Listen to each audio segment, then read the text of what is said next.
Awesome, guys. So the follow-up sequences, everyone has it in front of them? Okay, great. So follow-up, what we want to do is, obviously with the CRM, that's how we keep track. One thing about follow-up is when you follow up, so let's say you get a call, someone's interested, and they say, oh, I'm not ready, or I need to do this or that. When you do follow-up and you're doing this at scale, because you're going to realize at scale that it's literally impossible. Your brain doesn't have enough power to remember everything.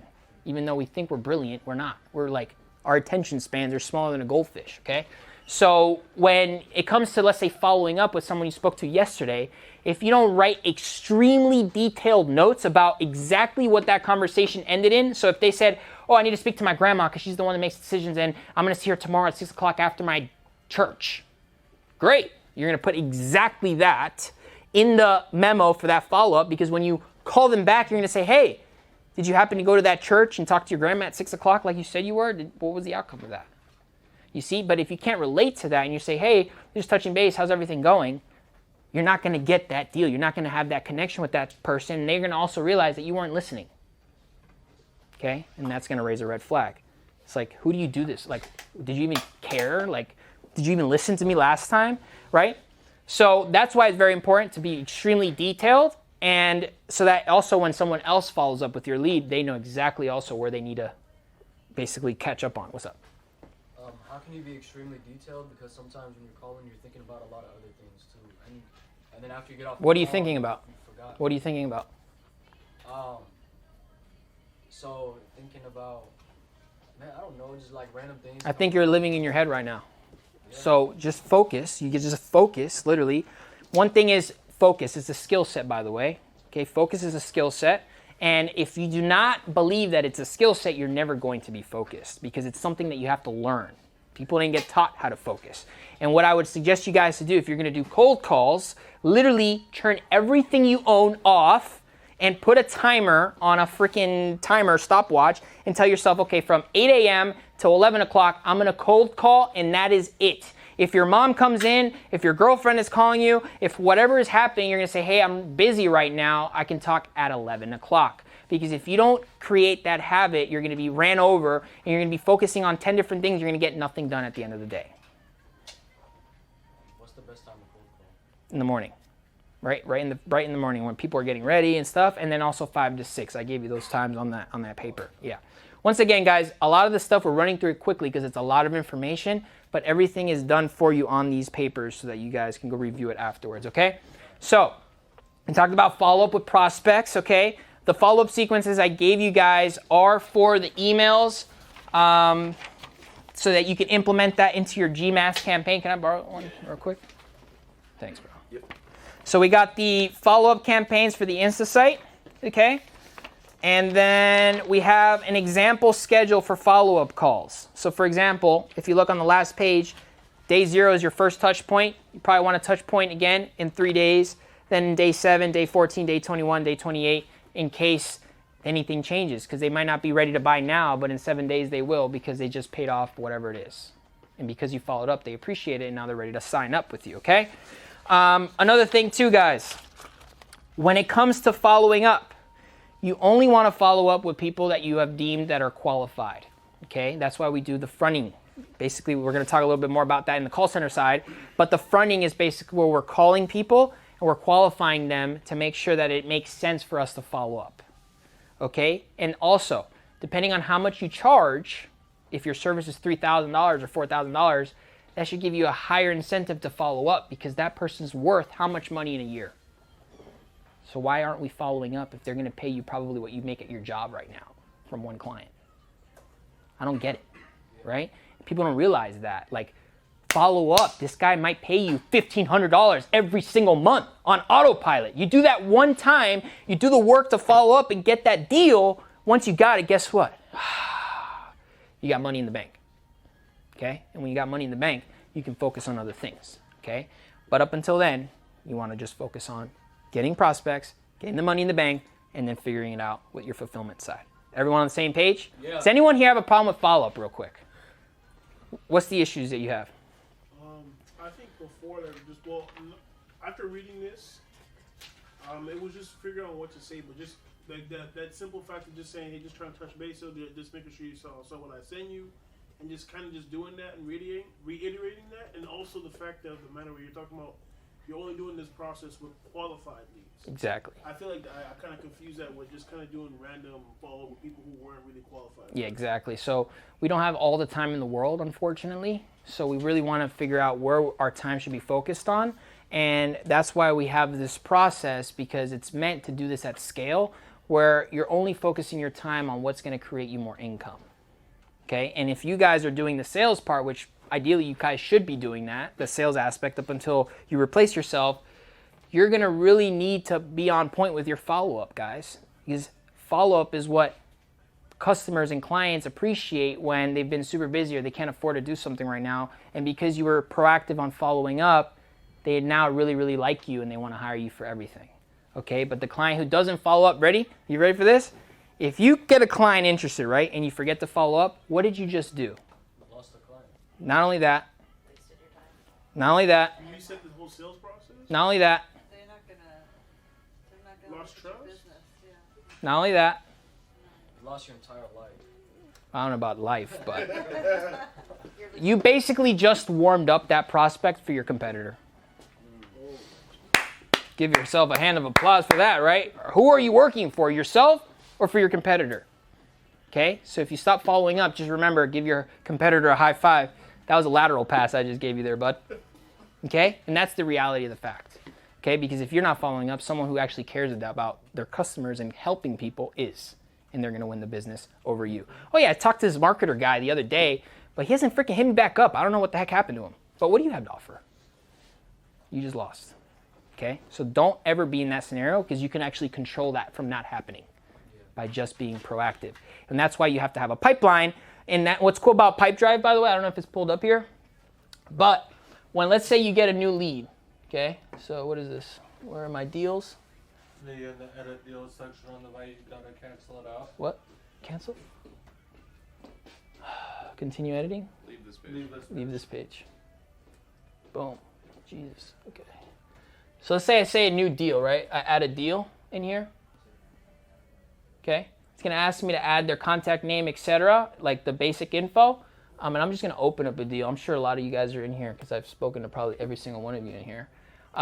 If you look, what's super cool about this is it not only provides you the data, but also provides you the timeline of the different things that you've done throughout the time period of, and I'm sure a lot of CRMs do the same thing, but this is where the magic happens, because if you follow what you've, in sequence, you've followed up and you've built that relationship, even if it took you 3 months to convert that client, now that client is paying you $3,000 a month, every single month.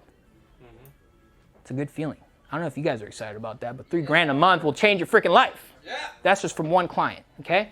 And that's just from one problem that you're solving. Because then you solve bigger problems like SEO, content marketing. Hey, social media, have you thought about this? And now that went from a $3,000 to a $5,000 or $6,000. Make sense? So with this, I can go here. Okay, let's say I just followed up with that client.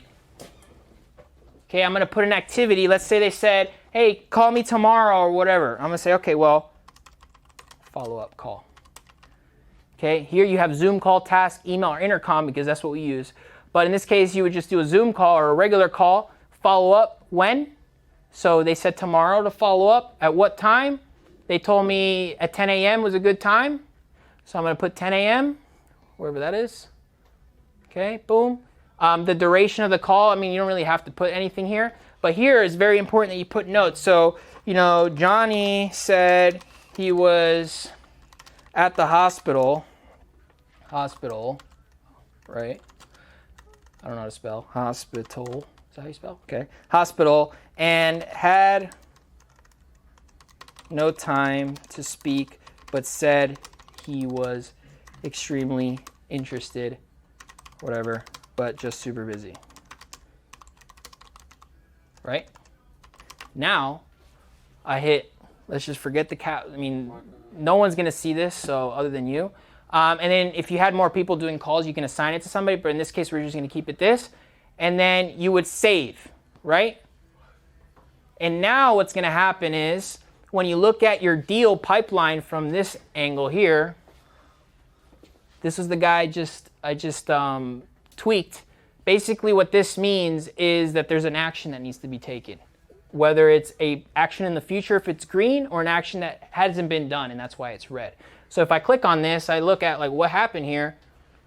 I just realized that I scheduled that Zoom call for November 22nd. That's why it's red. It's saying you didn't do this action. So if I just go in here, edit, I don't know why it's saved as November 22nd, but I'm going to go here. And what's tomorrow's date? 7th. 7th? And let's say at the time, let's just say 1:30, doesn't matter, save. If I set that call to be follow up today at 7 p.m., this little arrow would be green. And when you go into deals, right, you would see who you need to call today based on the scheduling that you've done, the follow-up that you've done, and they said to follow up on this day or that time. Any questions? Yeah, when you're doing a Zoom call, you do face-to-face and then transition to a presentation? Yeah, so typically what I do, because most of the time why businesses don't buy is because they don't trust you. Yeah. That's why walk-ins work so well, because it's really hard not to trust you if you're literally in person saying, hey, I'm the one who's going to be doing this for you, instead of being this stranger on the phone call, right? But if you can get them, and I always highly recommend to do this, if you're going to show them the Insta report, for example, when you say, hey, I'd love to show you the things that I found about your business on this day or that time, you shoot them a Zoom link. And what's cool, here's a little hack. What you guys do, all you need is a Calendly account and a Zoom account, okay? Free. And you could sync those two together, okay? Calendly with Zoom. And what you do is when you're on the call with the guy and he says, hey, yeah, follow up, best time for me to go over this is tomorrow at 7 or whatever, you would literally open up your Calendly account because it's already synced with Zoom, and you would literally click tomorrow at 7:30. You would fill in his information. No, don't expect him to do this. You do this, and you're going to tell, all right, do you mind if I send you a notification reminder about our meeting a few minutes before, just so that you make sure that you're on the call, right? And it's basically so you can send them notifications that his Calendly call is coming up. Through Calendly, you can set this up on autopilot. But when you do this and schedule it for yourself, right, and you say tomorrow at 7, it's going to send him and fire off a event scheduled and the Zoom link that they need to join. Does that make sense? Are we on the same page there? So when it comes time for them, then they click the Zoom link. Here you are. You're going to pull up the report, and it's you on the screen sharing the report, and you're this little square on this corner. That's all you are. So you don't got to get all dressed up and the whole thing. They can barely see you because you're this little guy in here. And you're just going to go through the report, and the reason you want to do that is because you control it. If you expect them, hey, you got your report pulled up, we're going to go through it, don't expect them to be going through it the way you are. You could say, hey, this is what we found on SEO. This is what we found on social. This is what we found on this. And you guide that conversation. You let them know what you want them to hear instead of vice versa and them telling you what you want to hear. Make sense? You have a question? No. All right, cool. So that's basically the follow-up. It's very, very important you guys do it. A lot of times businesses fail because they just don't follow up. And just by literally giving them a strategy to do so and telling them the benefits of why and telling them the simple line like, dude, all you're doing is warming it up for your competitor, tell them that and they're going to get serious about following up. That's why I gave you guys that line, because it's fire. When you give them a realization that the reason that they're not making money is because they stopped following up, they're going to start following up. They're going to make it a priority because you now cause pain by telling them all you're doing is warming it up for your competitor, the guy who did follow up. Let them hear that, and they're going to literally fire whoever's doing their sales. Make sense? Because they want the best they want everything in the best benefit for their business. And so you're going to help them get those things by telling them, hey, I think we need to replace maybe your sales guy because he's not following up in time like we need him to do to get the best result for this campaign. Make sense? So that's basically the follow-up. Once again, once you guys get back to your hotels, back home, you're going to have a lot more time to implement these strategies. And it's going to make a lot more sense for you guys once you go through these SOPs. And literally once it's all set up, you can literally fire it off.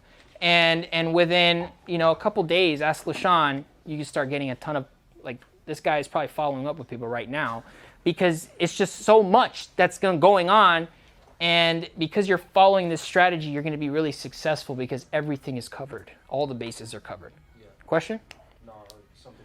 Is anybody doing anything like this, along the lines of this? Scott, what are you doing? We have when we move from demo to follow-up, it'll trigger a series of texts and emails to automatically follow up with them. Perfect. Perfect. Of course, we'll manually call them too. Another little hack that you could probably add to your strategy and everyone here is, let's say you have a Calendly call or a Zoom call at 7 o'clock tomorrow.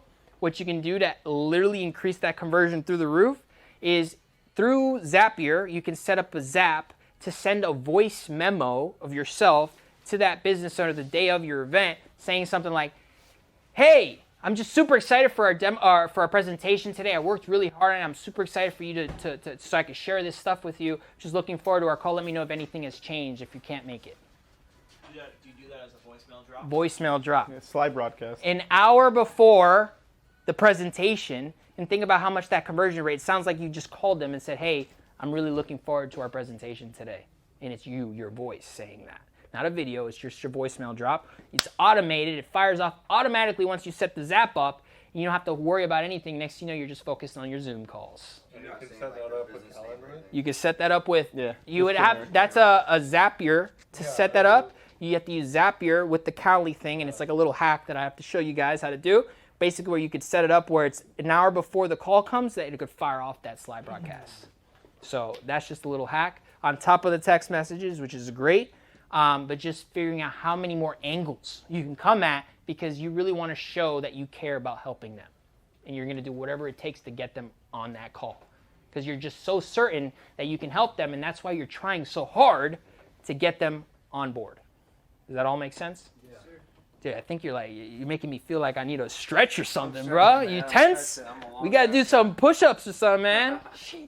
So that's follow-up, guys. It's really self-explanatory. There's no reason to go deeper into this. All it is doing it and knowing why you're doing it. And if you don't do it, you should just go work for your competitor, actually.